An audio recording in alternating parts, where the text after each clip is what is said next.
Welcome to ஜிஜிஸ் kitchen. இன்றைக்கி நம்ம பார்க்க போகிறது கத்திரிக்காய் கோட்ஸ், அதாவது கத்திரிக்காயை சுட்டு பிசைய போகிறோம். வாங்க இன்க்ரீடியன்ஸ்குள்ளே போகலாம். ஒரு 9 கத்திரிக்காய், அதாவது 400 கிராம் கத்திரிக்காய், ஒரு சின்ன எலுமிச்சம்பழம் புளி, கருவேப்பிலை கொஞ்சம், ஒரு 5 பச்சை மிளகாய் சின்ன சின்னதாக வெட்டியிருக்கேன். இதுக்கு வரமிளகாய் கூட போட்டுக்கலாம்.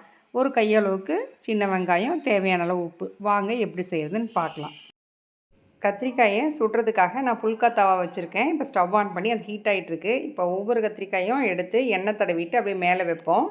வச்சுட்டு உங்கள்கிட்ட காமிக்கிறேன். இல்லை எண்ணெய் தடவி வச்சுருக்கேன். இது வேகிறதுக்கு ஒரு 10 நிமிஷம் ஆகும்.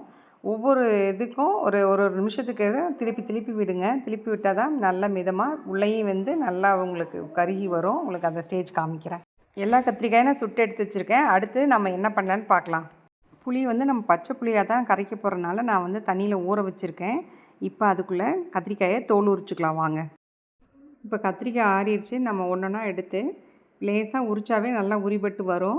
அப்புறம் எடுத்துகிட்டு உள்ளே ஓப்பன் பண்ணி பார்த்துட்டு எப்படி இருக்குதுன்னு பார்த்துட்டு பிரித்து எடுத்து வச்சிட வேண்டியதான். இப்படி எல்லாத்தையும் எடுத்து வச்சுட்டு உங்கள்கிட்ட காட்டுறேன்.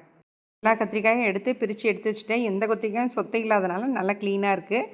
வாங்க எப்படி தாளிக்கிறதுன்னு பார்க்கலாம். இப்போ ஸ்டவ் ஆன் பண்ணி ஒரு கடாயில் ஒரு 4 டேபிள் ஸ்பூன் கடலெண்ணெய் ஊற்றியாச்சு. எண்ணெய் காஞ்சிருச்சு. இப்போ கடுகு உளுந்து பருப்பு போட்டுக்கலாம்.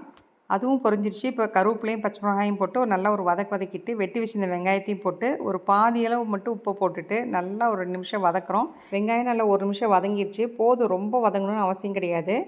இப்போ இந்த ஸ்டேஜில் ஸ்டவ் ஆஃப் பண்ணிவிட்டு நம்ம ஆறட்டும், எப்படி கத்திரிக்காயோட சேர்க்குறதுன்னு பார்க்கலாம். இப்போ வெங்காயம் பச்சை மிளகாலாம் வதக்கி வச்சிருந்தீங்களா, அதை ஆறிடுச்சு. இப்போ கத்திரிக்காயோட சேர்த்திட்டு புளியும் ஒரு 1/2 டம்ளர் தண்ணியில் கரைச்சி வச்சுருக்கேன் கெட்டியாக, அதையும் ஊற்றி இன்னும் கொஞ்சம் உப்பு போட்டுக்கலாம். வெங்காயத்துக்கு மட்டும் தான் உப்பு போட்டோம் இல்லைங்களா. இப்போ கத்திரிக்காய்க்கும் உப்பு போட்டு நல்லா பிசைஞ்சிட்டு உங்கள்கிட்ட எப்படின்னு காமிக்கிறேன். கத்திரிக்காய் கொத்து ரெடி ஆயிடுச்சு. அந்த காலத்துலலாம் விறகடுப்பில் சுட்டு பிசைஞ்சாங்க. இப்போ நான் வந்து புல்கா பிளேட்டில் செஞ்சு பழகியிருக்கேன். அதை உங்களோட ஷேர் பண்ணியிருக்கேன். நீங்களும் வீட்டில் செஞ்சு பாருங்கள். எப்படி இருக்குன்னு கமெண்ட் பண்ணுங்கள், லைக் பண்ணுங்கள், ஷேர் பண்ணுங்கள், மறக்காமல் சப்ஸ்கிரைப் பண்ணுங்கள். அடுத்த வீடியோவில் சந்திப்போம். பாய்.